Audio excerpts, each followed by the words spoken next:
ஃப்ரண்ட்டில் வந்து பார்த்தோம்னா அக்ரலிக் பேனல் யூஸ் பண்ணியிருக்கோம். ஸோ இந்த பக்கம் சப்பு, அந்த பக்கம் வந்து மாஸ்டருக்கான என்கோடர் வால்யூம் அது. ஸோ என்கோடர் கண்ட்ரோல் தான் அதில் கொடுத்துருக்கோம் மாஸ்டர்னு. ஸோ இந்தியன் வந்து பார்த்தீங்கன்னா 24/0 5 ஆம்ஸ் ஹெச்டி ட்ரான்ஸ்ஃபார்மர் தான் யூஸ் பண்ணியிருக்கோம். அடுத்து 5000 50 வோல்ட்டில் 2 capacitor 6 amps diode 4. So power சப்ளைக்காக.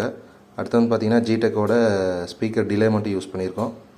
அடுத்தது 5 சேனல் ப்ளஸ் சப்வூஃபருக்காக 2050யும் 2 டிரான்சிஸ்டர் மோனோ யூஸ் பண்ணியிருக்கோம். ரிமோட் கிட்னு வந்து பார்த்தீங்கன்னா டிஜிகிட்டோட ரிமோட் கிட் தான் யூஸ் பண்ணியிருக்கோம். ஒரு சப்வூஃபர், அடுத்து வந்து பார்த்தீங்கன்னா ஒரு 12 வோல்ட்டுக்காக பக் கன்வெர்ட்டர், ஒரு கூலிங் ஃபேன் ஒன்று. இதுதான் ஃப்ரெண்ட்ஸ் என்னோட இன்டீரியர். ஸோ இந்த மாதிரி ஆம்ப் உங்களுக்கு தேவைப்படுற எடுத்துக்கலாம். உங்களுக்கு இந்த மாதிரி ஸ்பீக்கர்ஸ் பழசு ஏதாவது இருக்குது அப்படின்னா அதுக்கேற்ற மாதிரி நம்ம ஆம்ப் வேணாலும் செஞ்சுக்கலாம். ஸோ இதுலேயே உங்களுக்கு மேனுவல் வேணாலும் இருக்குது, நீங்கள் மேனுவல் வேணாலும் பண்ணிக்கலாம். ஸோ இந்த ஆம்போட ப்ரைஸ்னு வந்து பார்த்தீங்கன்னா 7000 வரும்.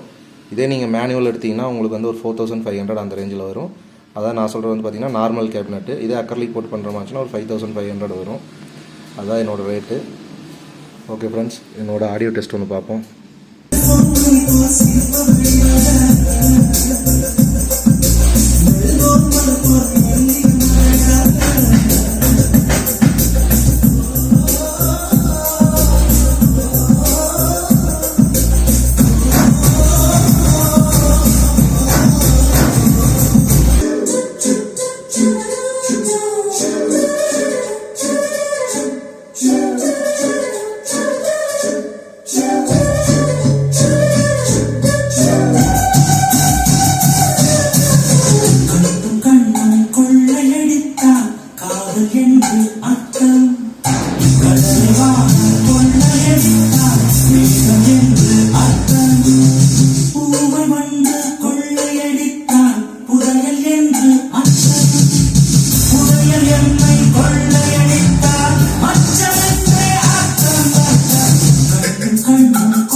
ஓகே ஃப்ரெண்ட்ஸ், இந்த மாதிரி ஆம்ப் உங்களுக்கு தேவைப்பட்டால் வாட்ஸ்அப் பண்ணுங்கள், இல்லை கால் பண்ணுங்கள், எடுத்துக்கலாம்.